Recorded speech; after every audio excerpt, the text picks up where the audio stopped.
Hello friends, welcome to our channel. Friends, মই এই ভিডিঅ'ত আপোনালোকক জনাম আমি কেনেকৈ এডুকেশ্যন লোন ল'ব পাৰিম আৰু আমি অভিনন্দন স্কিমৰ জৰিয়তে কেনেকৈ 50,000 টকা সাবসিডি লাভ কৰিম সেই সম্পৰ্কে মই জনাম। মই প্ৰথমে আপোনালোকক এটা মোলৈ অহা মেছেজ দেখাইছো। এটো চাব পাৰে। ইয়াত এটো আহিছে আজি মোৰ দিনৰ 3টা একাউণ্টত। My dear student, I am glad to inform you that based on your eligibility, a subsidy amount of Rs 50,000 has been sanctioned under Abhinandan scheme. The amount shall be credited to your loan accounts within 48 hours. মই education লোনৰ সাবসিডিৰ কাৰণে apply কৰিছিলো যেটো অভিনন্দন স্কিমৰ জৰিয়তে 50,000 টকা subsidy দিছিলে। হেতু মই কেনেকৈ লাভ কৰিম সেই সম্পৰ্কে মই আপোনালোকক জনাম। গুড নিউজটো হৈছে এই এডুকেশ্যন লোনৰ যেটো 50,000 টকা সাবসিডি হেতু 48 আৱাৰ্ছৰ ভিতৰত মোৰ যেটো লোন একাউণ্ট আছে হেতুত সোমাব আৰু যদি 48 আৱাৰ্ছৰ ভিতৰত মোৰ লোন একাউণ্টত নোহোমায় তেনেহলে তলত দেখিছে আপোনালোকে এই দুটা ইমেইল কৰি জনাব কৈছে। কিন্তু বিশেষ কথাটো হ'ল আমি এডুকেশ্যন লোন কেনেকৈ লাভ কৰিম। এডুকেশ্যন লোন লাভ কৰাৰ দুটা প্ৰক্ৰিয়া আছে। এটা ডাইৰেক্ট বেংকৰ জৰিয়তে আনটো হৈছে অনলাইন এপ্লিকেশ্যনৰ জৰিয়তে। মই অনলাইন এপ্লিকেশ্যন কৰিছিলো এডুকেশ্যন লোনৰ বাবে আৰু মোৰ লোনটো এপ্ৰুভ হৈছিলে আৰু মই লোন লাভ কৰিছিলো এডুকেশ্যন লোন।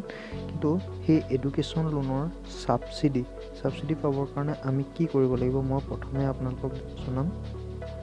ইয়াত আপোনালোকে সাৰ্চ কৰক অভিনন্দন লোন আসাম সাবসিডি। এইটো যিমাৰে আপোনাৰ লোন আসাম সাবসিডি বুলি মাৰিলেও আহি যাব। দেখিছে যেটো প্ৰথম লোন লিংক আহিছে এটোত ক্লিক কৰিছো। ইয়াত ক্লিক কৰাৰ পিছত আপোনালোকে দেখিছে যে অভিনন্দন এডুকেশ্যন। ইয়াত সাবসিডিৰ কাৰণে বিভিন্ন ধৰণৰ আঁচনি আছে। আপোন ঘৰ আঁচনি, অভিনন্দন এডুকেশ্যন। ইয়াত কি আছে চাওক একবাৰ।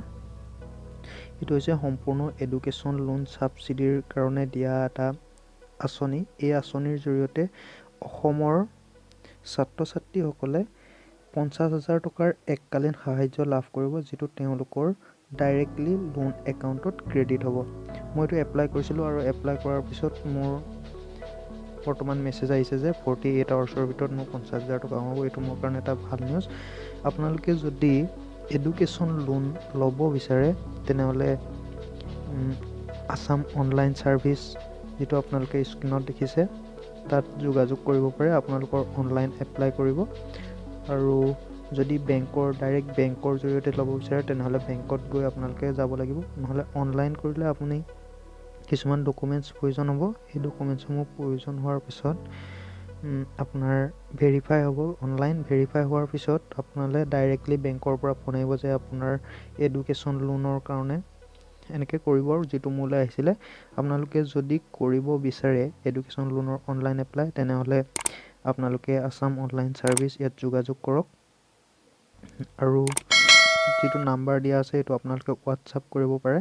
WhatsApp কৰি জানিব বিচাৰিব আৰু মই জনাম মই এডুকেশ্যন লোনৰ সাবসিডিৰ কাৰণে এপ্লাই কৰোতে দেখিছে ইয়াত আপোনালোকে ক্লিক বিলো ফৰ লোন সাবসিডি অভিনন্দন এডুকেশ্যন লোন সাবসিডি স্কিম ইয়াৰ জৰিয়তে মই এপ্লাই কৰিছিলো আৰু এপ্লাই কৰাৰ পাছত মোৰটো বৰ্তমান মেছেজ আহিলে যে সাবমিশন হ'ল ভেৰিফাই হ'ল।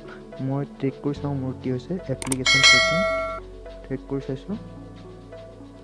প্ৰভাইড মোবাইল নাম্বাৰ মোৰ যেটো এডুকেশ্যন লোন লওঁতে মোবাইল নাম্বাৰ দিয়া হৈছিলে হেতু মই ইয়াত মাৰিব লাগিব। মোবাইল নাম্বাৰ মোৰ নাম্বাৰ মাৰিছো। লোন একাউণ্ট নাম্বাৰৰ এপ্লিকেশ্যন নাম্বাৰ লোন একাউণ্ট নাম্বাৰটো ইয়াত মাৰক। লোন একাউণ্ট নাম্বাৰ মাৰিছো। সাবমিট কৰাৰ পিছত মই দুবাৰ এপ্লাই কৰিছিলো। প্ৰথমবাৰ ৰিজেক্ট হৈছিলে। প্ৰথমবাৰ কি হৈছিলে এটো মই দেখাইছো।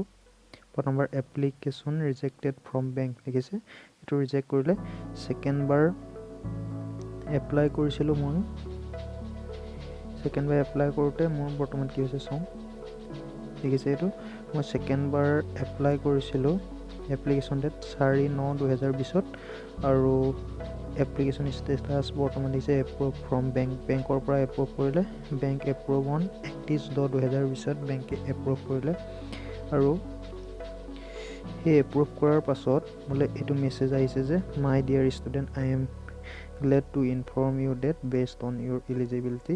এইটো আপোনালোকে দেখিছে, এইটো এটা ভাল নিউজ। যদি আপোনালোকে এডুকেশ্যন লোন ল'ব বিচাৰে অনলাইন এপ্লাই কৰিবলৈ আছাম অনলাইন ছাৰ্ভিচ আপোনালোকে যোগাযোগ কৰক, আপোনালোকক সম্পূৰ্ণ ছাপোৰ্ট দিব। আৰু এই নাম্বাৰটোত যিটো নাম্বাৰ দিয়া আছে ফোন নম্বৰ, তাত আপোনালোকে হোৱাটছআপ কৰি জানিব পাৰিব। যদি এডুকেশ্যন লোন এপ্লাই কৰে তেনেহ'লে যোগাযোগ কৰক। Thank U.